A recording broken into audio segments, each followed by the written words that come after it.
Yes, ready, start. Sir, natural calamities seemed to be now a very regular feature. This year, there are several states which are seriously affected by drought. In some states, it is the second successive year of drought, and in some other states, it is almost the third successive year. It means that large sum of money will have to be provided, and I must say priorities will be respected. We cannot go on putting up with a situation in which hundreds of thousands of villages today are without drinking water. Where from any drinking water is to be provided is not even known. The state governments do not know what to do with it. It is not money alone that matters, though large sums of money will have to be provided to ensure that drinking water is made available to villages. The finance minister knows that farmers must be given remunerative price. Mr. Finance Minister, I would request your attention to this particular point. You have said that by giving remunerative prices to farmers in respect of sugar, you have seen immediately the result and the manner in which the sugar cultivation improved, increased, and you have larger sugar production. That is exactly what we say. If you give remunerative price to farmers for what they produce, not only will you be doing justice to them, but you also will ensure increased production. Productivity is one of your major ought to be one of your major bugbears. It is the one thing in which you are not being successful, whether it is on the agricultural front or on the industrial front. I hope that this is something to which you will pay greater attention. When the finance minister started his budgetary exercise in 1998, he endeavored to do two things. One was to loosen the right regulatory grip that he had on industry. Government decided to loosen it a little bit.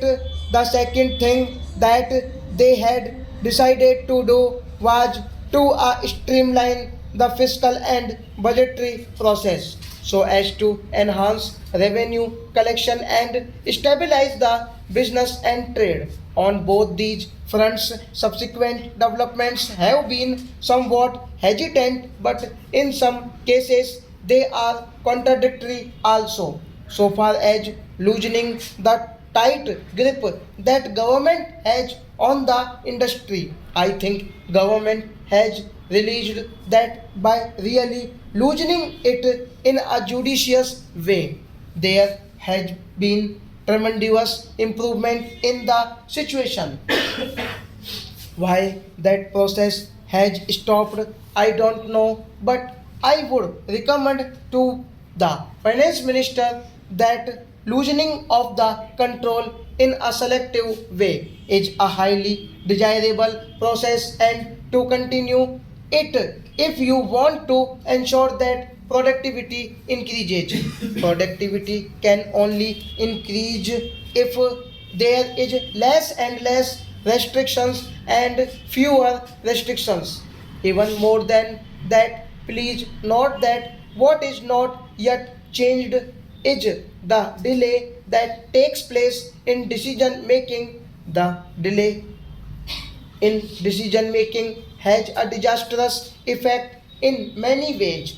I would say that unless the finance minister or rather the entire government makes a decisive and determined effort in this direction, they will find that many of their good policy decisions may also not produce the desired results. So far as streamlining of the fiscal and budgetary process is concerned, I have already said that the streamlining has been successful up to a point, but it is the budgetary process where the finance minister desired to have an open policy that have something in this as such.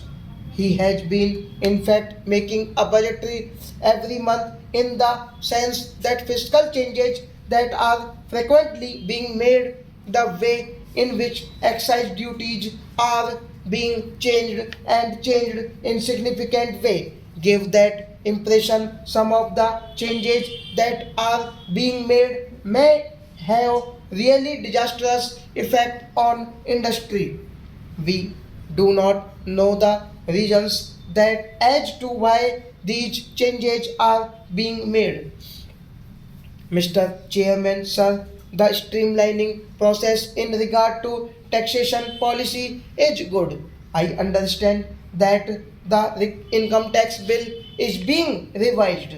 Considerable amount of work and time was devoted some time back also. There is a Choksi committee report which I hope you will look into while examining this matter. So I will not say much on that. There are 2 3 things which should be attended to. Look at the state of affairs in the construction industry. Why is the construction industry not flourishing as much as it should be at a time when there is tremendous housing shortage? It is entirely because of the way in which the Urban Ceiling Act is being operated. I think it is time that the government seriously re-examine that act with a view not to defeat the main objective of the Urban Ceiling Act, but with a view ensuring that it does not become a throttle in the construction activity so as to become incapable of reducing the housing shortage, which is very serious. Not only there is housing shortage in the urban areas, but even in rural areas there is tremendous shortage of housing which need very urgent attention. Stop.